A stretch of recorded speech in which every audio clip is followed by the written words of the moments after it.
aujourd'hui pour un meal prep. Je suis trop contente à chaque fois que je vous fais un meal prep parce que vraiment je me donne à fond et c'est encore mieux que quand je fais un meal prep pour moi toute seule. Donc voilà, merci de me donner cette opportunité de manger encore plus sain et encore plus délicieux grâce à vous. Donc aujourd'hui on va faire un meal prep pour un minimum de 3 jours, mais ça peut durer 4 jours puisque ça dépend en fait des portions que vous mangez. Et on va se focaliser sur le déjeuner et le dîner. On va préparer des repas tous équilibrés avec des protéines, des différentes sources de protéines, notamment du tofu et des légumineuses, donc comme ça il y en a pour tous les goûts. Donc aujourd'hui on va faire des plats très différents, comme d'habitude une petite salade. Moi j'adore manger toujours de la salade, c'est très important pour la santé je pense. On va commencer par une shepherd's pie, donc c'est un peu l'équivalent si vous voulez du hachis parmentier en mode anglais. On va faire aujourd'hui à base de lentilles, de carottes et de champignons. Ensuite on va faire un riz thai sauté à l'ananas, ça c'est vraiment une recette mais vous allez adorer. Donc je sais que l'ananas c'est pas le truc le plus local et de saison, mais voilà c'est le seul ingrédient de ce meal prep, faut pas trop m'en vouloir pour ça. Et quand vous allez goûter vous allez être juste trop content, vraiment c'est un truc de fou. On va mettre du tofu à l'intérieur, donc en fait c'est une recette thaïlandaise normalement faite avec du poulet qu'on va remplacer par du tofu. Donc c'est parti pour la préparation de notre meal prep. N'oubliez pas, si vous avez aimé la vidéo à la fin, de me mettre un petit pouce bleu, c'est super important pour moi et ça me fait super plaisir. Pareil, si vous n'êtes pas encore abonné à ma chaîne et que vous voulez voir tout un tas de vidéos sur le véganisme, n'oubliez pas de vous abonner. Mais bref, parlons peu, parlons bien et passons à la préparation.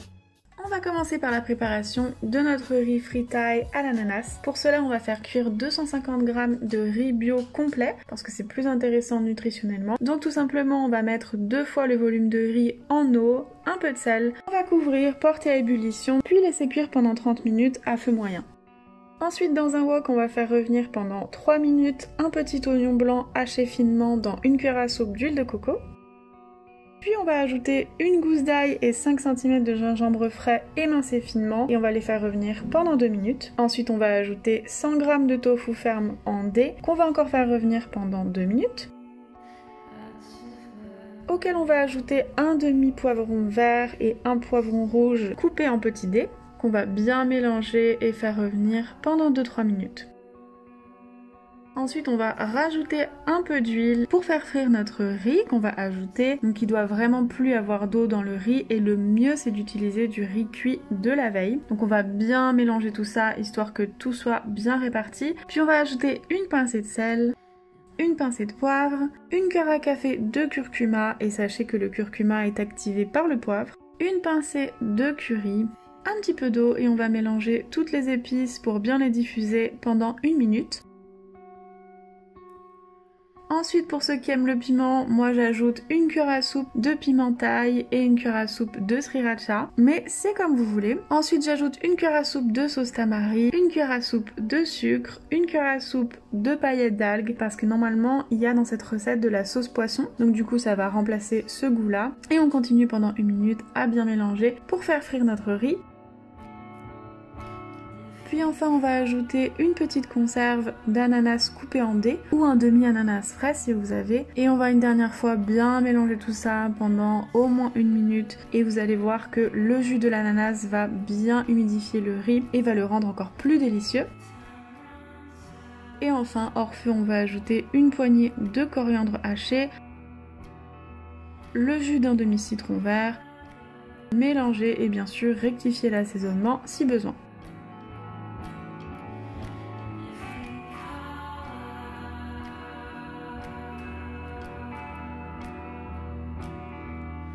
Pour notre shepherd pie aux lentilles, on va commencer par faire de la purée. Donc pour cela, on va couper en dés 800 g de pommes de terre à purée qu'on va faire cuire dans un grand volume d'eau froide salée pendant 20 à 25 minutes. Ensuite, on va tout simplement saler et poivrer nos pommes de terre et au lieu de la margarine, on va ajouter juste du lait de soja nature. Et ensuite, on va écraser nos pommes de terre avec un presse-purée ou une fourchette. Et rajouter au fur et à mesure autant de lait de soja dont vous avez besoin pour avoir la texture de purée que vous préférez. Ensuite on va passer à la garniture et pour cela vous pouvez comme moi utiliser des carottes et des champignons surgelés de chez Picard qui sont vraiment super bons. Mais bien sûr si vous avez des frais ce sera encore mieux. Donc on va commencer par faire revenir un oignon dans une cuillère à soupe d'huile neutre pendant 2-3 minutes. Alors moi j'aime bien ajouter du sel parce que ça va faire suer l'oignon. Puis on va ajouter une gousse d'ail et la faire frire pendant 1 minute. Ensuite on va ajouter 200 g de champignons bruns en lamelles, donc soit frais soit surgelés, et 2 carottes pareil coupées en lamelles. Puis on va ajouter 4 tomates hachées en dés ou 300 ml de coulis de tomates et on va bien mélanger ça pendant 1 minute.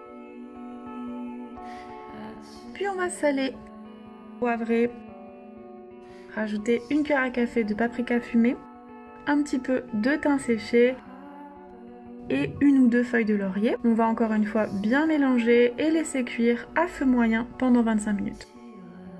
25 minutes plus tard, on va pouvoir ajouter 250 g de lentilles vertes ou brunes que j'ai trempées et fait cuire la veille. Et n'oubliez pas d'enlever vos feuilles de laurier.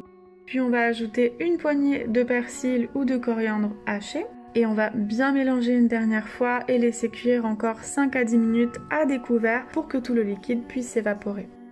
Ensuite, il n'y a plus qu'à déposer dans un plat à gratin notre mélange de légumes qu'on va bien lisser et par-dessus on va mettre notre purée de pommes de terre. Pareil qu'on va bien répartir pour couvrir toutes nos lentilles et nos légumes. Et moi j'aime bien ajouter un petit peu de chapelure sans gluten, d'huile d'olive, de sel et de poivre, mais c'est pas obligatoire. Et on va faire cuire pendant 15 minutes à 180 degrés.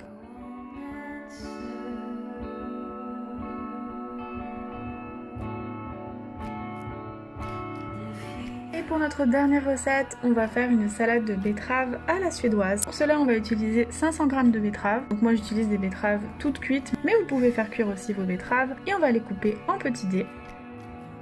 Ensuite, on va couper en dés une belle pomme juteuse et sucrée. La gala par exemple, ce sera parfait. Et surtout, prenez-la biologique parce qu'on va garder la peau.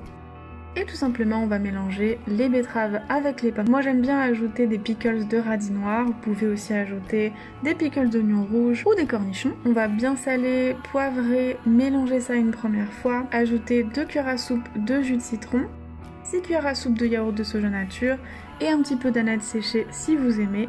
Et voilà, tout simplement, on va bien mélanger et conserver au réfrigérateur pendant maximum 3 jours. Alors sachez que le goût de la betterave est beaucoup moins fort dans cette recette, donc c'est pratique si vous aimez pas trop la betterave. Moi j'aime beaucoup servir ça avec des jeunes pousses ou des jeunes pousses d'épinards, un filet en plus de jus de citron et encore de l'aneth séchée.